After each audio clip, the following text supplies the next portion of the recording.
horas da manhã com 40 segundinhos. Bom dia, eu sou Ricardo Boechat, esta é a Band News FM. Nós vamos ficar juntos até às 9 da matina com as principais notícias nacionais e internacionais. O nosso time de colunistas, de comentaristas, todas as equipes da Band News FM espalhadas pelo Brasil, pelo mundo. Obrigado a você que está em Porto Alegre, obrigado a você que está no Rio de Janeiro, em São Paulo, Ribeirão Preto, Campinas, Curitiba, Salvador, Brasília, Belo Horizonte. Obrigado pelo carinho. Nós temos também que agradecer e muito a quem está em outros estados, em outras regiões, que nos acompanham também de outros países pela internet, através, sei lá, qual é o mesmo negócio aí? Internet. Não, e-mail, ouvinte@bandnewsfm.com.br. ouvinte@bandnewsfm.com.br. Este foi apenas um pretexto para vocês ouvirem a voz da Tatiana Vasconcelos às 7 horas e 1 minutinho e 30 segundinhos. Ela ainda está gripadinha. Bom dia, Tatiana. Olha, o Rio de Janeiro está acompanhando, minha gente, uma das praças da Rede Band News FM de notícias, diuturnamente os desdobramentos da investigação sobre o assassinato da juíza Patrícia Scioli, executada com 21 tiros, covardemente, numa tocaia quando chegava em casa há pouco mais de um mês. A juíza Patrícia Scioli era uma juíza reconhecida pelo rigor, pela severidade com que combatia máfias poderosíssimas na região em que atuava, São Gonçalo, Grande Rio, uma região do cinturão industrial do Rio. São Gonçalo com 1 milhão de pessoas, problemas sociais de toda a ordem e com estatísticas criminais pesadas, atuação de grupos organizados pesada, caça-níqueis, milícias, máfia de vans, extermínio, grupo de extermínio, extorsão em cima de bicheiros e traficantes, envolvimento com todo tipo de crime pesado. Em todos eles, uma ou muitas ou quase que exclusivamente digitais de policiais envolvidos e em quase 100% dos casos policiais militares. A juíza comprou uma briga onde o preço costuma ser a morte, e no caso dela foi mesmo. Mandou para cadeia muito policial, botou para frente processos que normalmente não andariam, condenou, disse que agiria e que continuaria agindo dessa maneira e acabou sendo tocaiada na entrada de casa, 21 tiros de noite, saindo do tribunal tarde, porque trabalhava até tarde, começava a trabalhar cedo, era uma profissional da qual a sociedade brasileira se orgulha e da qual, de exemplos como dela, que necessitamos. Pois bem, hoje, esta noite, na verdade, na noite de ontem, o comandante-geral da Polícia Militar do Rio de Janeiro pediu exoneração. Deixou o cargo que ocupava, o mais alto na hierarquia da PM, atingido pela promoção, de certa forma, que concedeu ao comandante do batalhão da Maré, que foi, por sua vez, apontado pela investigação como mandante do crime. O fato é que este assassinato, assim como as poças de sangue que se formaram sobre o carro da juíza, está espalhando o alcance de suas consequências e agora atingiu o mais alto oficial da Polícia Militar do Rio de Janeiro, não por envolvimento direto no crime, mas por envolvimento direto na lógica que protege policiais corruptos, oficiais corruptos na PM do Rio de Janeiro.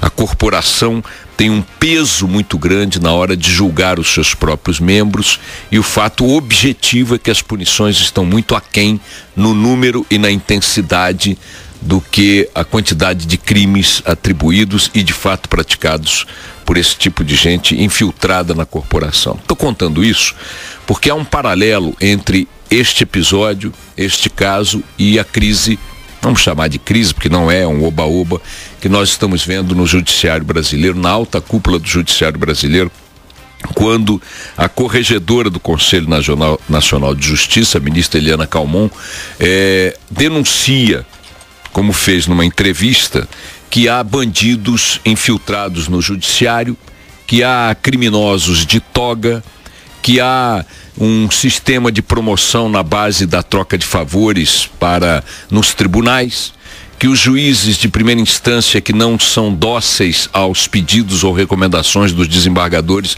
não são promovidos, que a composição dos tribunais superiores brasileiros é feita na base não do mérito, mas na base do compadrio político, na base da indicação política. Ou seja, a ministra que é do STJ e que foi responsável por algumas das corajosas decisões do STJ, botando na cadeia figurões flagrados em bandalheiras pela Polícia Federal, nessas grandes operações da Polícia Federal, ela criticou o arquivamento dessas operações pelos tribunais superiores, uma juíza corajosa, uma juíza combatente. Pois bem, qual é o paralelo que se faz? Também neste caso, assim como no caso da PM do Rio de Janeiro, a corporação judicial brasileira se mobilizou não para apurar, não para considerar ou debater aquilo que a ministra denunciou, não para dizer, olha, o dedo, a ferida em cujo dedo ela botou profundamente o dedo é uma ferida que está aberta no Judiciário Nacional. A corrupção existe pesada no Judiciário Nacional. Qualquer cidadão sabe disso, qualquer pessoa envolvida com o Judiciário sabe disso, qualquer advogado que queira falar intramuros confessa isso. E eis que o Supremo Tribunal Federal se tomou de ataque de pelancas, querendo que a juíza se retratasse, querendo enquadrá-la em punições indiretas, na medida em que resolveu patrocinar, e só desistiu de fazê-lo por causa da reação pública, uma ação da Associação dos Magistrados Brasileiros, não haveria de ser de outra instituição, que ficou querendo reduzir os poderes do Conselho Nacional de Justiça, onde a juíza Eliana Calmon é a corregedora, para evitar que o Conselho Nacional de Justiça continue sendo a única instância nesse país que pune juízes corruptos, juízes bandidos, criminosos de toga. Então, na verdade, o que há de comum entre o Judiciário brasileiro e a Polícia Militar do Rio de Janeiro são duas coisas. A primeira, a obviedade de que há criminosos lá com farda, cá com togas. A segunda, de que essas duas corporações mais se mexem para proteger essa situação do que para extingui-la, debelá-la, superá-la. E a sociedade brasileira, caros policiais criminosos, caros juízes corruptos e seus cúmplices de toga, está de olho. Bom dia. 7h08, o coronel Mário Sérgio Duarte pede exoneração do Comando-Geral da Polícia Militar do Rio de Janeiro e pede desculpa pela nomeação do tenente-coronel Cláudio Luiz de Oliveira, que é o ex-comandante dos batalhões da Maré e São Gonçalo, acusado pelo assassinato da juíza Patrícia Scioli. O secretário de Segurança Pública, José Mariano Beltrame, lamentou a saída de Mário Sérgio Duarte, garantiu que Cláudio Oliveira vai continuar preso, sem regalias, até que o caso seja esclarecido. Não há nenhum tipo de promoção, nem a ele, de proteção, nem a ele, nem a ninguém, não haverá. Investigação a gente fica quieto e apresenta. As mexidas, vocês podem ver que a gente sempre faz isso, normalmente, porque eu entendo que é salutar. Na verdade, a saída do coronel, só para vocês entenderem, ele ficou numa situação complicada, porque depois do assassinato da juíza, esse coronel que está preso, acusado de ter sido o mandante, o mentor e o mandante, saiu do batalhão em que estava, que era o batalhão da área onde a juíza atuava, que é o batalhão de São Gonçalo, e foi levado para outro batalhão, que é o batalhão da Maré. Este batalhão da Maré é visto como um batalhão, digamos, muito mais importante que o de São Gonçalo. Então correspondeu a uma promoção. E promover um cara que já tinha mandado executar a juíza acabou ficando pesado demais para a conta do comandante-geral da PM. Depois de quase 4 meses, são retomadas hoje as aulas nas escolas estaduais de Minas Gerais, que devem encerrar o ano letivo só em março de 2012. As greves dos bancários e dos funcionários dos Correios continuam nessa quinta-feira em todo o país. A professora Rosileide Queiroz de Oliveira, que foi baleada por um aluno que depois se matou na escola Alcina Dantas Feijão em São Caetano, no ABC Paulista, deve prestar depoimento hoje à polícia, no próprio Hospital das Clínicas, onde ela está internada. Ontem, os familiares do garoto de 10 anos foram ouvidos pela delegada Lucy Fernandes, que não vê negligência do pai ao guardar uma arma municiada dentro de casa. Não colocaria os filhos em risco. Então, de forma, eu acho que ele não agiu de uma forma negligente. Até porque todo mundo falou em perdão judicial, embora o perdão judicial seja seja criado para um outro tipo de crime, é possível analogicamente aplicar. E eu acho que ele já está suficiente. Se é que ele agiu com negligência, ele está suficientemente punido por isso. Correta a decisão da delegada, né? Quer dizer, não só as circunstâncias indicam aí até agora que sim, o menino pegou a arma, levou para a escola com a intenção de fazer o que meninos fazem quando se sentem seduzidos por esse tipo de coisa. Parece que pode ter sido um disparo acidental na professora, ele entrou em pânico e fez o que fez depois com a própria vida. Uma tragédia que, como ela disse, né, não pode ter punição maior que essa, já está dada, se é que houve negligência. Com gols de Lucas e Neymar, a seleção brasileira vence a Argentina por 2-0 e conquista o título do Superclássico das Américas.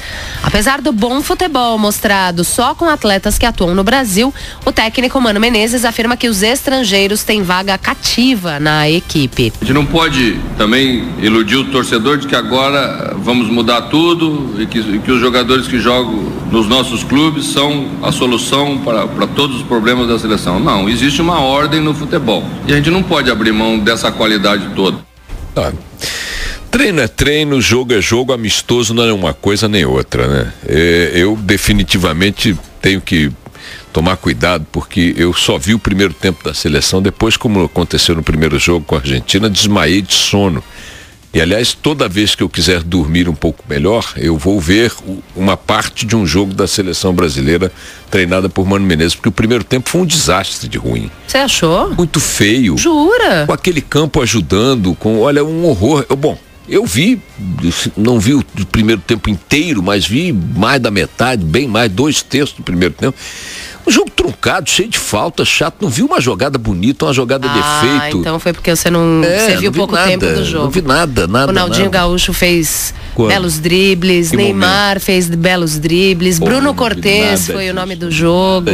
Não vi nada disso. Olha, eu não sou a melhor amiga da seleção brasileira não, Boixá, mas em vista das últimas apresentações, o jogo ontem foi bom. A primeira coisa, achei. a segunda é a seguinte: não dá para ter parâmetro para decidir muita coisa num amistoso em que nem mesmo a Argentina estava com o seu time titular, enfim. Sim, ali uma time referência. B contra time B, né? Cada um de um país. Vamos em frente que atrás vem gente. São 7h13 agora.